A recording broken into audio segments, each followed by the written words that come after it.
पुण्यश्लोक छत्रपती श्री शिवाजी महाराज की, धर्मवीर छत्रपती श्री संभाजी महाराज की, भारत माता की, हिंदू धर्म की जय श्रीराम। आज कानिपनाथांच्या या पवित्र भूमीमध्ये या मोर्चाच्या माध्यमातून आपल्या सगळ्यांच्या ज्या भावना आहेत त्या भावना डोळ्यासमोर ठेवून आपल्या सगळ्यांना मार्गदर्शन करण्यासाठी आपण पाहतोय वेगवेगळ्या माध्यमातून या महाराष्ट्रामध्ये हिंदू धर्मावर, हिंदू धर्माच्या अस्मितेवर ज्या ज्या ठिकाणी अन्याय अत्याचार होतो त्या ठिकाणी आवर्जून उपस्थित असतात ते आपले या अहिल्यानगरचे लोकप्रिय आमदार आमचे सहकारी संग्राम भैया जगताप या ठिकाणी उपस्थित आहेत। त्याचबरोबर या विभागाच्या लोकप्रिय आमदार ज्यांनी आता आपल्याशी संवाद साधला, ज्यांनी आपल्या सगळ्यांना आधार दिला, या मोर्चामध्ये या आंदोलनामध्ये ताकद देण्याचं काम केलं ते आमच्या ताई, ज्यांचं आपण सुरुवातीला त्यांना पाहिल्यानंतर असं वाटत नाही की त्यांना कायद्याचा एवढा अभ्यास आहे आणि आकडेवारी नुसार हिंदू धर्मामध्ये, हिंदू धर्माच्या संदर्भामध्ये ज्या ज्या ठिकाणी लव जिहाद असेल, लँड जिहाद असेल, वक्फ बोर्ड असेल, वेगवेगळ्या माध्यमातून जिथं जिथं हिंदू धर्माच्या संदर्भातली भूमिका मांडण्याची वेळ येते ते आदरणीय सागरजी या ठिकाणी उपस्थित आहेत, आदरणीय आमचे महाराज या ठिकाणी आहेत, ज्यांच्या माध्यमातून आपण सगळेजण इथं आलो, ज्यांचं प्रास्ताविक आपण ऐकलं ते संजयजी या ठिकाणी उपस्थित आहेत। या मोर्चाच्या माध्यमातून उपस्थित सर्व या जिल्ह्यातले हिंदू धर्मनिष्ठ सर्व माझे हिंदू बांधव, सगळे माझे पत्रकार मित्र, प्रशासनाचे सगळे अधिकारी, या सगळ्यांच्या माध्यमातून आजचा हा मोर्चा एवढा उशीर झाला तरी पूर्ण उत्साहाने चालू आहे। वक्फ बोर्डाचा विषय असेल, लव जिहादचा विषय असेल, गोहत्या असेल किंवा ग्रामपंचायतीच्या माध्यमातून मागच्या वर्षी जो ठराव झाला तो विषय असेल, असे वेगवेगळे विषय आजच्या या सभेच्या माध्यमातून आपल्या समोर आहेत। येता येता भैयांकडे बसलो ताई उशीर झाला, थोडंसं काल आपलं अधिवेशन झालं त्यामुळं प्रत्येक मतदारसंघातली लोक वाट पाहत असतात, मागच्या तिकडे निघताना भोसरीतनं उशीर झाला। सागर भैयांच्या ऑफिसला येऊन बसलो, सागर भैयांना आम्ही येता येता चर्चा करत आलो,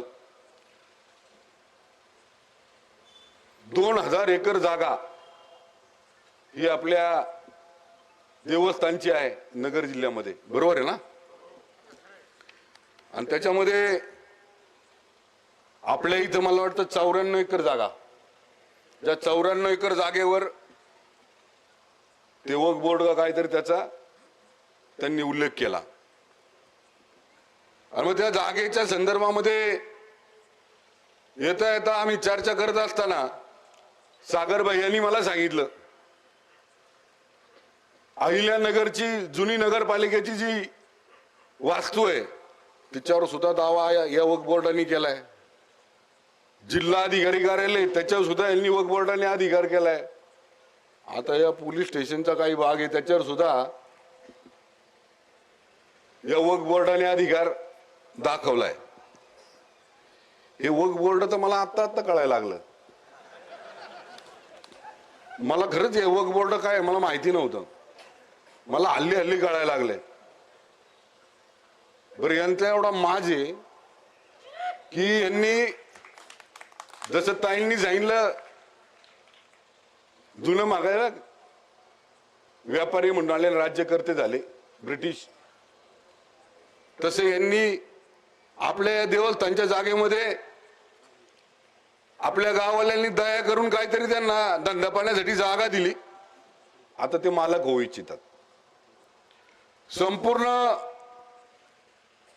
देशात म्हणजे सरकारनंतर कुणाची जास्त जागा असेल ते वक्फ बोर्डाची जागा आहे. आणि जर पाहिलं या वक्फ बोर्डाच्या कमिटीवरली लोक अशी राहतात जशी काय रोज दगडी फोडायला कुठं कामाला आहेत. जागा सगळ्या आपल्या देवस्थानच्या आणि नाव यांचं. आता कायद्याच्या बाबतीत सांगतो मी भैया संजू भाऊ, आमच्याकडे मंतरला पुणे जिल्ह्यामध्ये एक पांडवकालीन बारं होती. तुम्हाला माहिती का तो विषय? पांडवकालीन बारी होती आणि त्या बारावर यांनी वक्फ बोर्डाचं नाव लावलं होतं. आता आम्ही त्याच्यात खोलात गेलो, यांचं नाव कसं काय आलं? त्या टायमाला यांचा कोण अंशच नव्हता. मग कौरवांनी तशी 100 काढली तसं काय आपल्यापैकी यांना कुणी काढली होती काय मला तेच कळलं नाही. आणि नंतर आम्ही डीप मध्ये गेलो, तिथं पण आपल्या असे हिंदू समाजातले हिंदू धर्मावर काम करणारे आपले असे कार्यकर्ते आहेत, त्यांनी डीप मध्ये गेले. मग त्यांनी त्याचे फेरफार काढले. प्रशासन महसूल ऐका, त्याचे फेरफार काढले. वक्फ बोर्डाचं नाव हे इथल्या महसूल अधिकाऱ्यांनी म्हणजे तिथल्या महसूल अधिकाऱ्यांनी लावलं होतं. मग आम्ही त्याच्या संदर्भात भूमिका घेतली. आमचे तिथले हिंदुत्ववादी जे कार्यकर्ते आहेत त्या सगळ्यांनी भूमिका घेतली, त्याचा पाठपुरावा केला. आणि त्याच्यानंतर तुम्हाला सांगतो, राज्य सरकारच्या माध्यमातून, देवाभाऊच्या माध्यमातून, बावनकुळे साहेबांच्या माध्यमातून कलेक्टर साहेबांकडे आम्ही मिटिंग लावली. त्याचा पाहणी अहवाल तयार करायला लावला. तिथल्या सर्कलला, तलाट्याला, प्रांतांना तिथला पाहणी अहवाल तयार करायला लावला. आणि आता तुम्हाला मी सांगतो, जे वक्फ बोर्डाचं नाव ते आमच्या पांडवकालीन बारं होतं ना, ते निघाले. आणि आता पुरातन विभागाकडनं अशी माहिती मिळालेली आहे, जे मी तुम्हाला सांगतोय, ही पांडवांच्या टायमाला तयार झालेली बारव आहे. मग आता त्याच्यावर नाव आता आपलं येईल. तसं या 54 एकरला सुद्धा महसूल विभागानं थोडस ध्यानपूर्ण लक्ष द्यावं. एकदम ध्यानपूर्ण म्हणजे लक्ष द्या जरा मी काय बोलतोय ते. महसूल विभागानं प्रत्येक वेळेस आपली जबाबदारी झटकून चालणार नाही. पहिले दिवस गेले. ज्यांच्या दबावाखाली तुम्ही काम करत होते ते पुरोगामी विचार सगळे संपले. सर्व धर्म समभाव सगळा संपलाय. आता तुम्हाला जे डॉक्टर बाबासाहेब आंबेडकरांनी संविधान दिले, त्या संविधानामध्ये जे कायदे आहेत त्या कायद्याच्यावर काम करावं लागेल. तुम्हाला सगळ्यांना त्यावर काम करावं लागेल. मी कधी कधी माझ्याकडे बघितल्यानंतर, जसं इथं निवेदक सांगत होता, एकदम साधा भोळा दिसतो. मला कधी वाटत नाही मी भोळा दिसतोय, साधा दिसतो मग. पण मी हे नक्की सांगतो प्रशासनाला, माझ्या पुढे पैलवान लिहिलं जातं. ही काही कुठली शाळेतली डिग्री नाही, ही काही कुठल्या एज्युकेशन मधली डिग्री नाही. ही डिग्री आम्हाला देव, देश, धर्म याचं रक्षण करण्यासाठी मिळालेली डिग्री. 26/3/2025 ला आपल्याला या ग्रामपंचायतीनं पत्र दिलंय. किती? 26/3/2025 ला. म्हणजे 1 वर्ष पूर्ण होऊन गेलं तरी तुम्ही त्याच्यावर कारवाई केली नाही.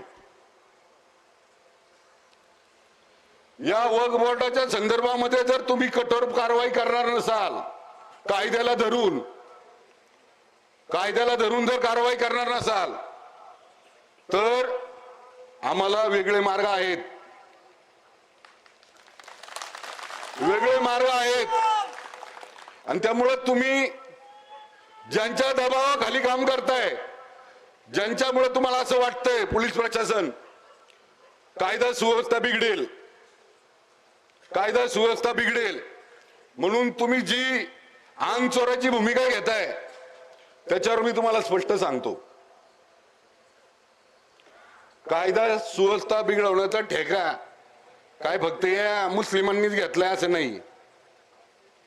आम्ही जर बिघडवायचं ठरवलं कायदा सुव्यवस्था, आम्ही जर ठरवलं तर ज्या हाताने गाई कापतात त्या हातच धडापासून वेगळे करू,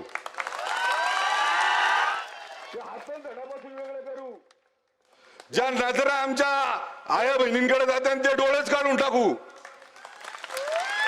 एक लक्षात घ्या, या दिवसामध्ये जर या परिसरामध्ये एक महिना पूर्ण घरातल्या सगळ्या लोकांसहित, कुटुंबातल्या सगळ्या घटकांसहित जर इतकं गाणिपनाथांच्या संदर्भामध्ये हा महिना दुःख म्हणून सांभाळला जातो. आणि तुम्हाला दुसरं सांगतो, हा बलिदान मास सुद्धा चालू आहे. ज्या धर्मवीर छत्रपती संभाजी महाराजांनी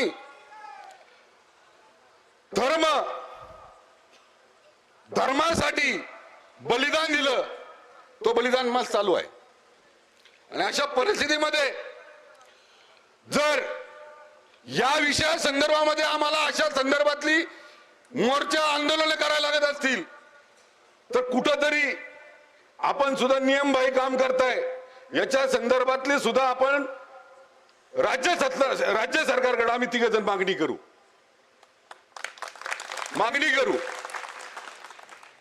कायदा सुव्यवस्था बिघडण्या संदर्भामधली जशी काळजी तुम्ही घेताय त्यांच्या बाजूनी प्रशासन लावलंय. कोणतरी म्हणलं, आता संजू शेठ म्हणले की प्रशासन लावलंय. प्रशासन लावायची वेळ होती या लोकांसाठी, ज्यांनी आमच्या जमिनी हडपल्या, ज्यांनी आमच्या इथल्या लोकांचे व्यवसाय हडपले, इथं येऊन आमचा धर्म वाटवण्याचं काम करतायत, त्यांच्यासाठी तुम्ही आमच्या या ग्रामपंचायतीवर प्रशासन लादणार? हा कुठला कायदा आहे?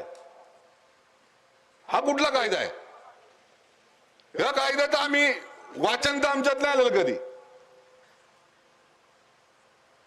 अरे लोक नियुक्त आहेत, सरपंच आहेत. ही 94 एकर जागा जर आम्ही न्यायालयातून मागतोय, कायद्याचा धरून आम्ही मागतोय. आमच्या या परिसरामध्ये जर आमच्या धर्मासंदर्भातला उत्सव या ठिकाणी होतोय, सद्गुरू कानिपनाथ महाराजांचा जर उत्सव या ठिकाणी होतोय, ज्या ठिकाणी आम्ही गाईला दैवत मानतोय, गाईला आई समान मानतोय, त्या गो हत्या करणाऱ्या हाताने तुम्ही इथं आमच्या देव धर्माचा जे काय आमचा इथं उत्सव चाललाय त्याच्यामध्ये येऊन तुम्ही धंदे टाकणार? अरे या जिल्ह्याचं नाव मगाशी उल्लेख केला संग्राम भैयांचा, विखे पाटील साहेबांचा, ताईंचा. अहिल्यानगर नाव ठेवलंय, राजमाता अहिल्यानगर. ज्या राजमातेनं आपल्या ही हिंदू धर्मातली देवस्थानं जगवली, टिकवली, वाढवली, हिंदू धर्म वाढवला, त्या अहिल्यानगर मध्ये राहून त्यांना अहिल्यानगर म्हणायला लाज वाटते. ज्या अफजल खानानं या मंदिरांची इकडे आल्यानंतर तोडफोड केली, ती मंदिरं उभं करण्याचं काम अहिल्यादेवींनी केलं. त्याचा कोथळा काढलेला फोटो लावला महाराजांनी. तर लगेच प्रशासन जागा होतं.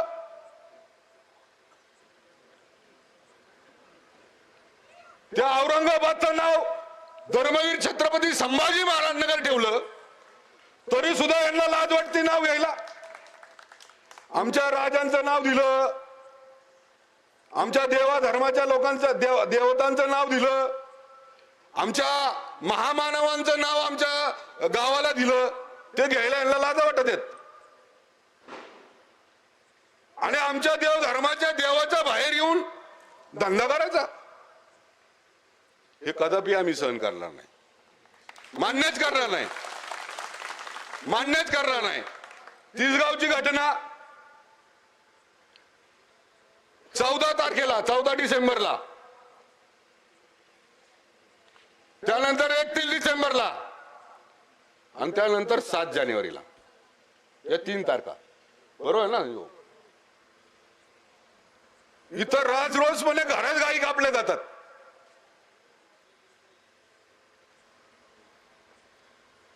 त्या ठिकाणी व्हिडिओ काढून प्रशासनाला दाखवले जातात. आमचे गोरक्षक त्या ठिकाणी येऊन सगळी काही पाहणी करून त्यानंतर प्रशासनाला कळवतात. प्रशासन तिथे येतं, तात्पुरती झाटपूट काहीतरी करतं आणि दुसऱ्या दिवशी ते मोकाट सुटतात, मोकाट रस्त्यावर दिसतात. मगाशी सागर बहिणीने सांगितलं ती नेवाशाची घटना, 10-11 महिन्याच्या 10-11 वर्षाच्या मुलींवर अत्याचार. काल परवा ते भिगवणला भैया गेले, ती बहीण आपली सुखरूप परत आपल्या घरी आली. आम्ही लातूरला गेलो, 6 वर्षाच्या मुलीवर बलात्कार. किती किती घटना सांगू. आणि सगळ्यात महत्वाचं त्यांना सांगतो भैया, जे ट्रोलर आहेत ना आपले हिंदू धर्मातले ट्रोलर, ते नाही का खाली कॉमेंट टाकतात.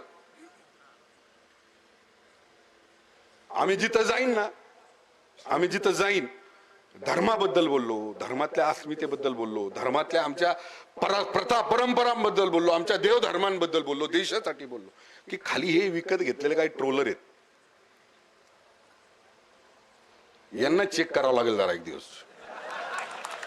यांचा डीएनए चेक करावं लागेल, यांचा डीएनए चेक करावं लागेल.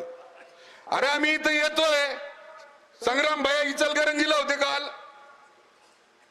तिकडे भिगवणला होते, आमचा सागर भाऊ सगळीकडे जातोय, आमचे महाराज सगळीकडे जात आहेत, पडळकर सगळीकडे जात आहेत, आमचे नितेशजी सगळीकडे जात आहेत.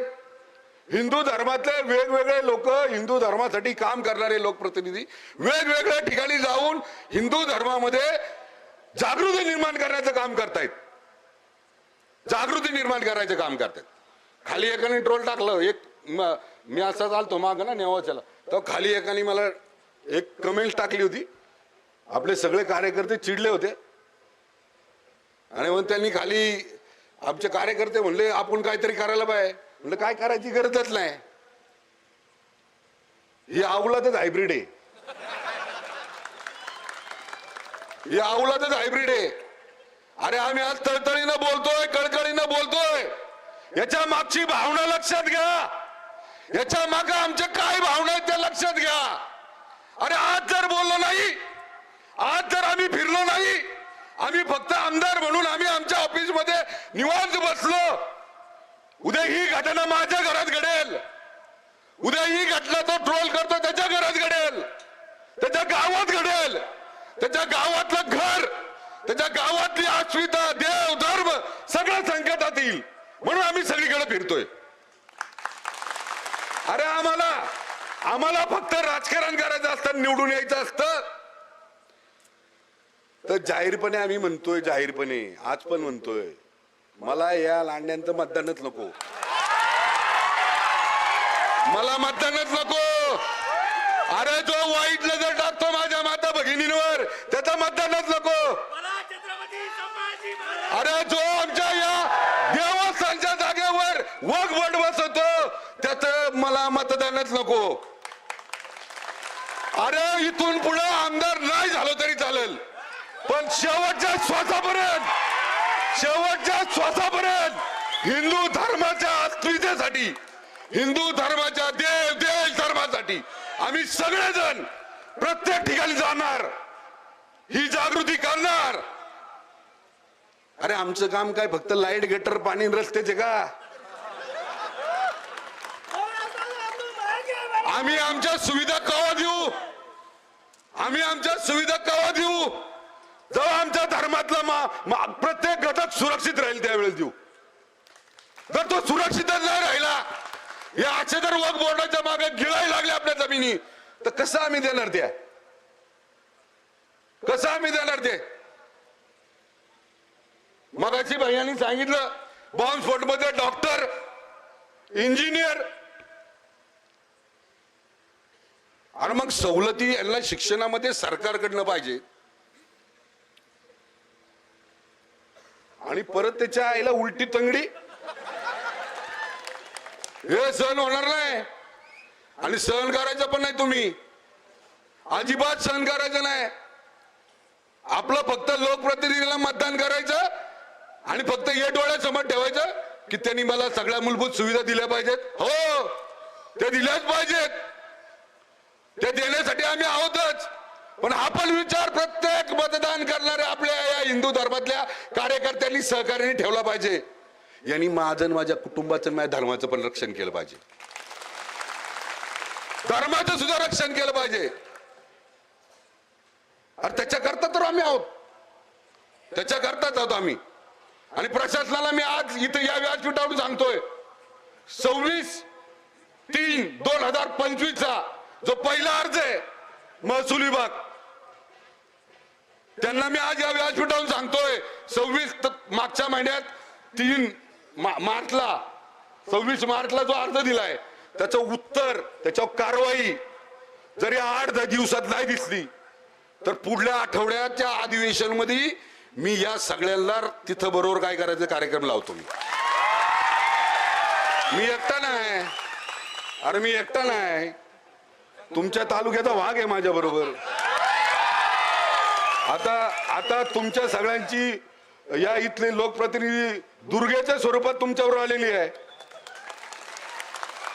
आणि भैया तुम्हाला सॅल्यूट आहे. तुमच्याबद्दल गाडी देताना ऐकलं मी. पोलीस प्रशासनाने लक्षात घ्या, पोलीस प्रशासनाने लक्षात घ्या. मी फार आदर करतो, फार नम्रपणे आदर करतो कायद्याचा.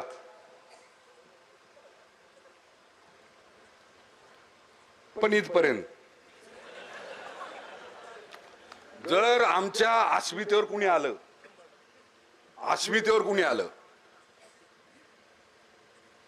आजची तर सकाळची न्यूज भैया अशी मी टीव्हीला पाहिलं, ते इराणचा राष्ट्राध्यक्ष मेलाय आणि भारतात ओरडायला लागले. ते जसं काही यांना त्यांनीच काढलेलं होतं.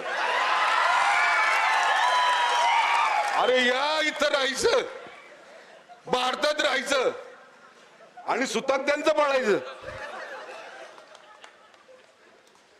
म्हणून म्हणतो DNA चेक करा यांचे. हे हायब्रिड आहेत. यांना मी परत सांगतोय, कायद्यानं, न्यायालयाच्या अधीन राहून, संविधानाच्या अधीन राहून जे पण काही नम्रतेने करता येईल ते करा. आणि प्रशासनानं जे अधिकार आपल्याला दिलेत त्या अधिकाराचा योग्य उपयोग करा, अधिकाराचा योग्य उपयोग करा.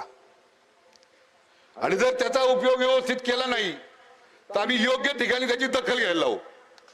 आणि मग ज्या ठिकाणी आम्ही दखल घ्यायला लावू त्या ठिकाणी आम्ही कुठेही कुणाचीही दया माया करणार नाही.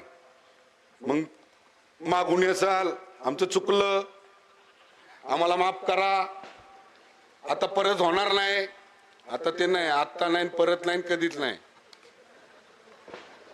असलं प्रशासनाचं धमकीचं पत्र जर आमच्या लोकनियुक्त सरपंचाला येत असेल, ग्रामपंचायतीला येत असेल, तर ही कुठली दादागिरी आहे? कसली भीती आहे तुमच्या मनात? कसली भीती आहे तुमच्या मनात? काय भीती आहे त्यांची एवढी? प्रशासन त्याच्यावर दखल घेतलंय. तुम्हाला बघायचं का? प्रशासनाने फक्त सांगा, प्रशासनाने फक्त सांगा. त्यांना लय सिरियस घेतलंय आम्ही. आता जाता आता आम्ही सगळे जातो ते पाडवून टाकतो.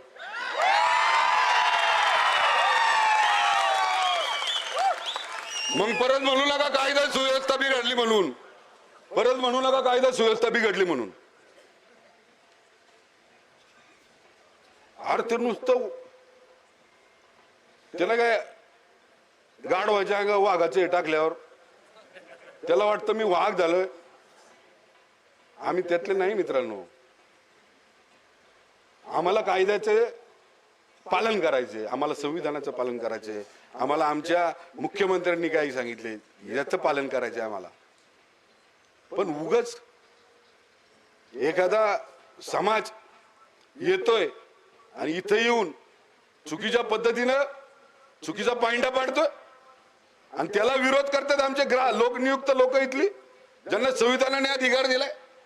त्यांना प्रशासन नोटीस, इथं प्रशासन बसलं. कुठल्या अधिकारात प्रशासन बसलं? संजीव भाऊ घाबरू नको रे तू.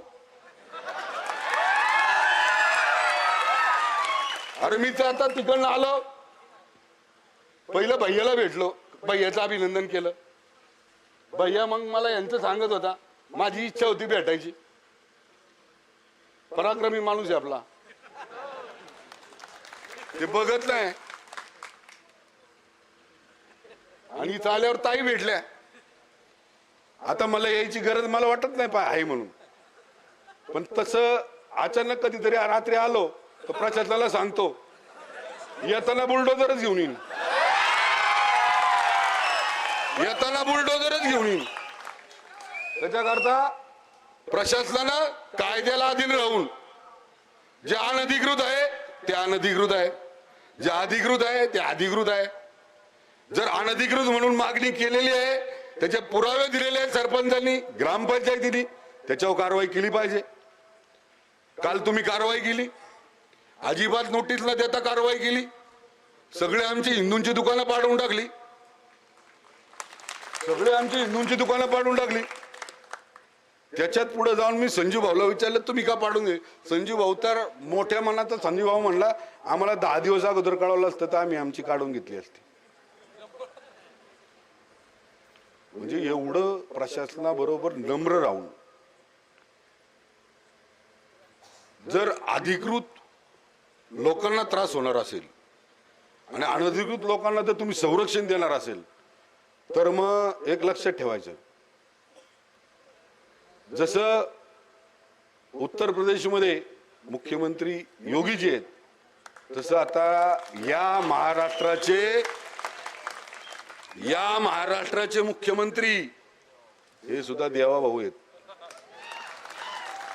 लक्षात ठेवा, जिथं देव देश धर्माचं येतं त्या ठिकाणी देवा भाऊ तुम्हाला अनुभव नाही, देवा भाऊचा अनुभव नाही तुम्हाला. देवा भाऊ जिथं देव देश धर्म येतं तिथं कसलीच तडजोड करत नाही. जसं माझ्या बाबतीत सांगितलं कुदळवाडीची, हे फक्त नाव होतं माझं, पण माझ्या मागे ताकद कुणाची होती? माझ्या मागे ताकद आपल्या देवा भाऊची होती, देवा भाऊची होती. म्हणून प्रशासनाला सांगतो नम्रतेने, आम्ही आलोय नम्रतेने सांगतो, जरा तुम्ही त्याच्यावर नम्रतेने विचार करा आणि नम्रतेनेच कारवाई करा.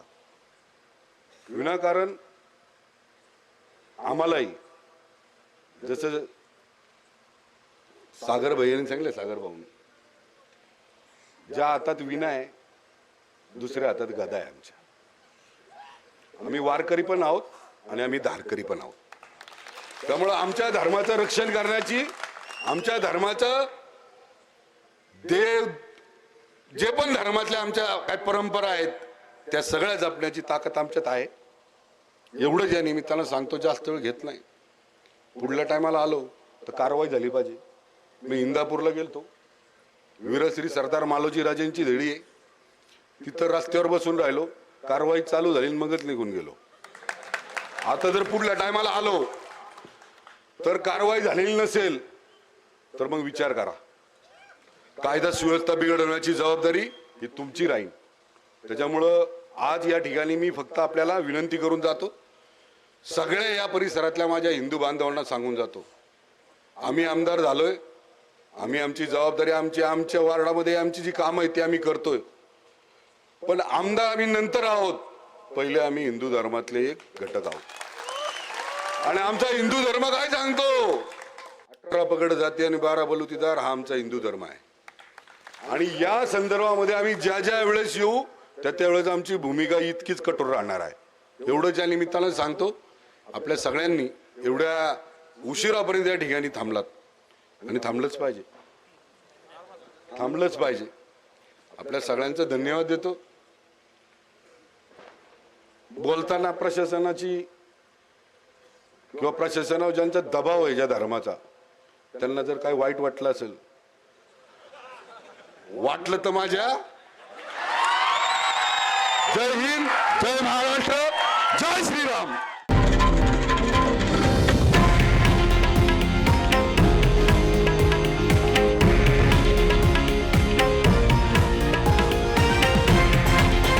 हे आहे देशातील नंबर 1 न्यूज नेटवर्क आणि आपण पाहत आहात TV9 मराठी, एकमेव.